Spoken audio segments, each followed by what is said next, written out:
Hello friends, आज हम लोग इवापोरेशन पे पहुंच गए हैं। तो क्लास 9th का science chapter number 1 lecture number 8 evaporation. Evaporation क्या होता है इसको हम लोग समझेंगे। इवापोरेशन प्रोसेस क्या होती है। तो देखिए पहला पॉइंट इवापोरेशन को क्या लिख रहा है, the phenomena of change of liquid into vapour state at any temperature below it's boiling point. भाई वाटर का मान लीजिए हमने एग्जांपल लिया, वाटर का बॉइलिंग पॉइंट कितना होता है 100 डिग्री सेंटीग्रेड। 100 डिग्री सेंटीग्रेड पे आप गर्म करते रहिए, जो वाटर वेपर बनेगा that is not a process of evaporation. Evaporation की प्रोसेस है कि जब वाटर वेपर में कन्वर्ट हो जाए बिना 100 डिग्री सेंटीग्रेड गए उसके नीचे, तो ऐसी प्रोसेस को इवापोरेशन प्रोसेस कहते हैं। जैसे आपने कटोरी में पानी रखा, अपनी छत पे रखा है। अब छत पे पानी धूप से 100 डिग्री सेंटीग्रेड पे तो नहीं पहुंचेगा, लेकिन शाम को आप गए तो कटोरी में पानी नहीं था। पानी क्या हो गया, उड़ गया, वाष्प बन गया, वो बिलो द बॉइलिंग पॉइंट हुआ। तो बिलो द बॉइलिंग पॉइंट जब भी मैटर अपना स्टेट या सॉलिड या वाटर अपना स्टेट चेंज कर रहा है तो उसको हम लोग इवापोरेशन कहते हैं। ठीक है ना, सॉलिड नहीं कहेंगे, लिक्विड कहेंगे, क्योंकि इवापोरेशन की बात कर रहे हैं तो लिक्विड की बात करेंगे। ओके, तो अगर मैंने सॉलिड यूज किया तो I am sorry for that.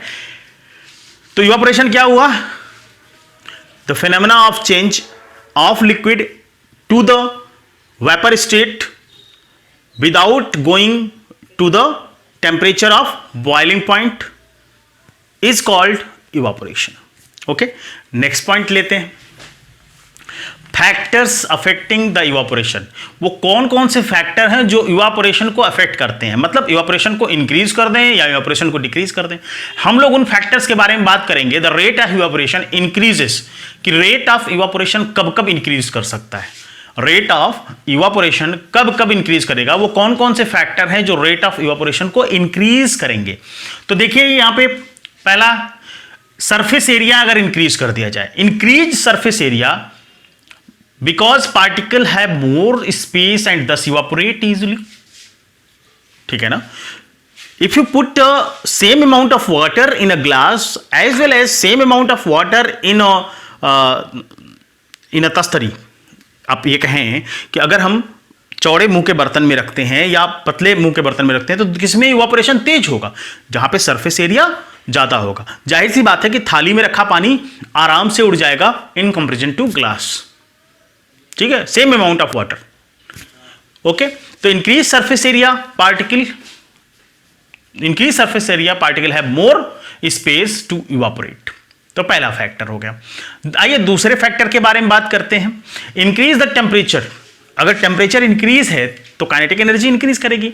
भाई देखिए, धूप फरवरी की हो और धूप जून की हो, दोनों के टेम्परेचर में अंतर होगा ना।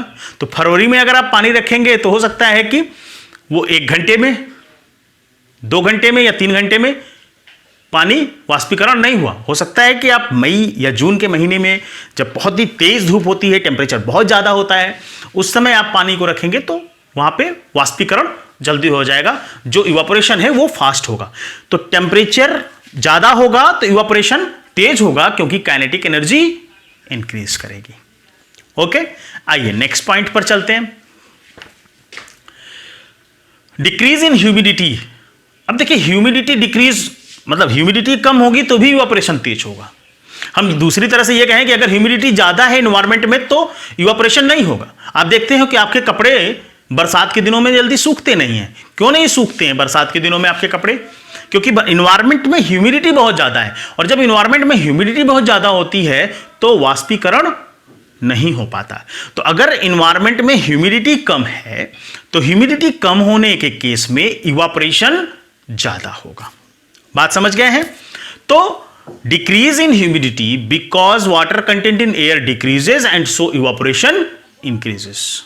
Next point, increase in wind speed because water vapour are blown away. अब अगर बहुत तेज हवा चल रही होगी तो इवापोरेशन तेज होगा। क्यों होगा, क्योंकि जो वाटर मॉलिक्यूल वहां पर थोड़ा सा अपने स्टेट को चेंज करना चाहते हैं, विंड उसको बहाकर दूर ले जाएगी और फिर से वो स्पेस खाली हो जाएगा, तो फिर से नया वाटर मॉलिक्यूल वेपर में आएगा। तो विंड स्पीड अगर तेज होती है तो इवापोरेशन के पास प्रोसेस तेज होती है। वो क्यों होती है? Because water vapours are blown away by winds allowing more evaporation. ठीक है ना, वाटर वेपर ब्लो अवे हो जाते हैं तो फिर से उसको मेंटेन करने के लिए वाटर फिर से वाटर वेपर में चेंज होता है और इस तरह से हमारा जो इवापोरेशन का प्रोसेस है वो इन्हांस कर जाता है। ओके, बात समझ गए हैं? आइए नेक्स्ट हम लोग देखते हैं हाउ इवापोरेशन कॉज कूलिंग। ये इवापोरेशन कूलिंग कैसे करता है, देता है क्वेश्चन, बहुत इंपॉर्टेंट क्वेश्चन है कि इवापोरेशन कॉज कूलिंग। हम छतों पे पानी का छिड़काव करते हैं गर्मी के दिनों में, सोना होता है, जो लोग छत पे सोते हैं वो पानी का छिड़काव करते हैं, या नीचे जहां पे गर्म है वहां पानी का छिड़काव करते हैं। तो इससे क्या हो, कूलिंग इफेक्ट आता है, कूलिंग इफेक्ट आता है। हम अपने हथेली पे एसीटोन डाल लें, एल्कोहल डाल लें, वो वाष्पीकरण हो जाएगा, थोड़ी देर में आपका हाथ आपको ठंडा दिखेगा। एसीटोन जो आप लोग नेल पॉलिश में नेल रिमूवर के लिए यूज़ करते हो, नेल रिमूवर नहीं, नेल पेंट रिमूवर के लिए यूज़ करते हैं, तो वो आपको कूलिंग इफेक्ट देता है। क्यों कूलिंग इफेक्ट देता है उसके बारे में हम लोग देखेंगे। तो देखिए इसमें पहला पॉइंट दिया गया है, the process of evaporation use the energy of the liquid particles.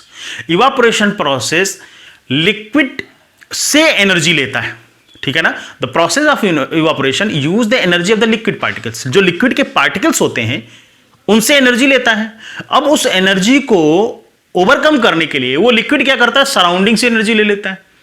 भाई हमको वाष्पीकरण होना है तो हम लिक्विड के जो पार्टिकल्स वहां पे हैं उनसे एनर्जी ले लिए, उनसे एनर्जी लेकर हम वाष्पीकरण या इवापोरेशन करके हम वाटर वेपर में चेंज हो रहे हैं। अब वो लिक्विड की जिसकी एनर्जी कम हो गई वो सराउंडिंग से एनर्जी ले लेता है। तो सराउंडिंग से एनर्जी लेने के कारण सराउंडिंग क्या हो जाता है, कूल हो जाएगा। जब उसकी एनर्जी कम हो जाएगी तो वो कूल हो जाएगा, एनर्जी ज्यादा होने पर ही लोग गर्म होते हैं।